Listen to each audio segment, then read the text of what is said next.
না না মা, আমি তো নাকি কিছু বলতে চেয়েছিলাম। তুই জানিস তোর এক চোখে আলো কেন আছে? তুই ছোটবেলায় গাছে পড়ে চোখটা হারিয়েছিলি। ডাক্তার বলেছিলেন যদি কেউ চোখ দান করে তবেই তুই দেখতে পারবি। তখনই তোর বাবা নিজের চোখটা দান করেছিল। একসময় এক ছোট্ট গ্রামে থাকতেন হরু নামে এক গরিব কৃষক। তার স্ত্রী কমলা আর একমাত্র ছেলে বিকাশ। হরুর এক চোখে দৃষ্টি ছিল না, তবুও তিনি দিনরাত খেটে সংসার চালাতেন। তুমি স্কুলের গেটে কেন এসেছিলে বাবা? বন্ধুরা সবাই হাসাহাসি করছে, সবাই বলে আমার বাবা নাকি ভয়ানক দেখতে। আমি তো শুধু তোমার টিফিনটা দিতে গিয়েছিলাম, তোমার মা বলেছিল তুমি ভুলে গেছো। আমার কোনো দরকার ছিল না, তুমি দয়া করে আর কোনোদিন স্কুলে আসবে না। ঠিক আছে বাবা, আর কখনো আসবো না, শুধু খেয়াল রাখো দুপুরে খেয়ে নিও। বিকাশ রাগ করে ভেতরে চলে গেল আর হরু নির্বে কাজের মাঠে ফিরে গেলেন।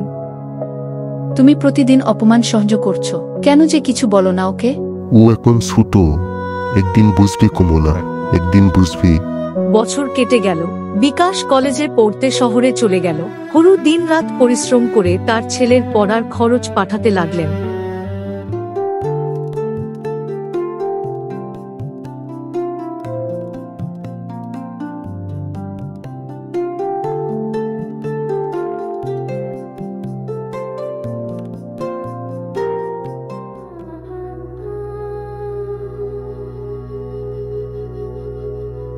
একদিন গ্রামের এক ব্যবসায়ী হরুকে বলল, তুমি চাইলে আমার গুদামে চাকরি পেতে পারো শহরে, ওখানেই তো তোমার ছেলেও থাকে।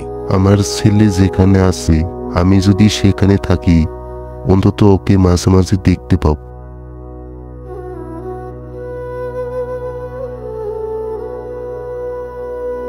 পরের সপ্তাহেই হরু ও কমলা শহরে এলেন। কমলা, ভাবছি বিকাশকে বলবো আমাদের সঙ্গে থাকো, খাবার পোশাক সব আমি দেখে রাখবো, ওর পড়াশোনায় মন বসবে। হ্যাঁ, সেটাই তো ভালো, মা বাবার কাছেই তো সবচেয়ে নিরাপদ থাকে সন্তান। হরু ছেলের বাড়িতে গেল। বলছি বাবা, বিকাশ এখানে থাকে? ওপরে 4 জন ছেলেরা থাকে, আপনি বসুন, আমি ডেকে দিচ্ছি। বিকাশ নেমে এলো আর বাবাকে দেখে মুখ কালো হয়ে গেল।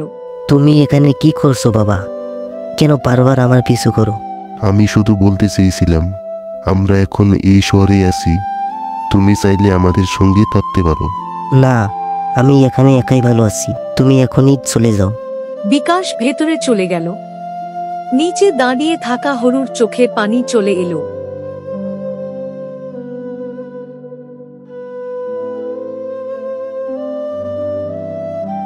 মাস কেটে গেল, বছর গড়ালো।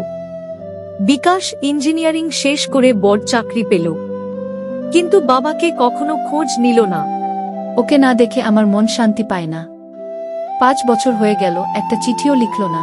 ওর ব্যস্ততা আছে কমলা, ওর সুখই তো আমাদের সুখ।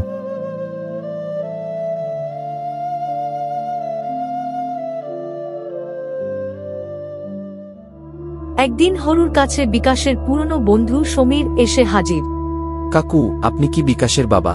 হ্যাঁ বাবা, তুমি ওকে চিনো? অবশ্যই, আমরা একসঙ্গে পড়তাম। জানেন, বিকাশ এখন এই শহরেই থাকে, ওর স্ত্রী আর এক মেয়েও আছে। এই শহরেই থাকে? আমরা তো জানতামই না।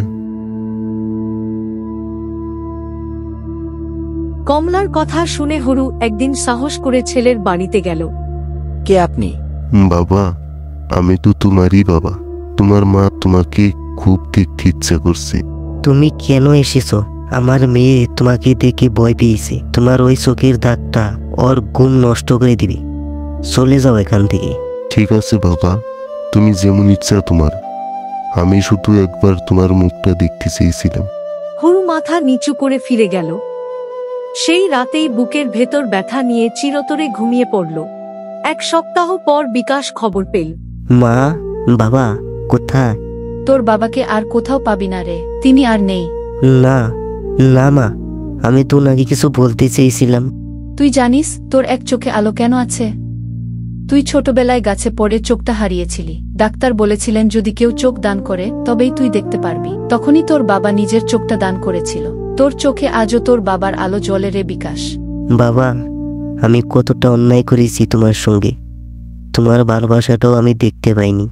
সেদিন থেকে বিকাশ তার মাকে নিজের সঙ্গে নিয়ে গেল।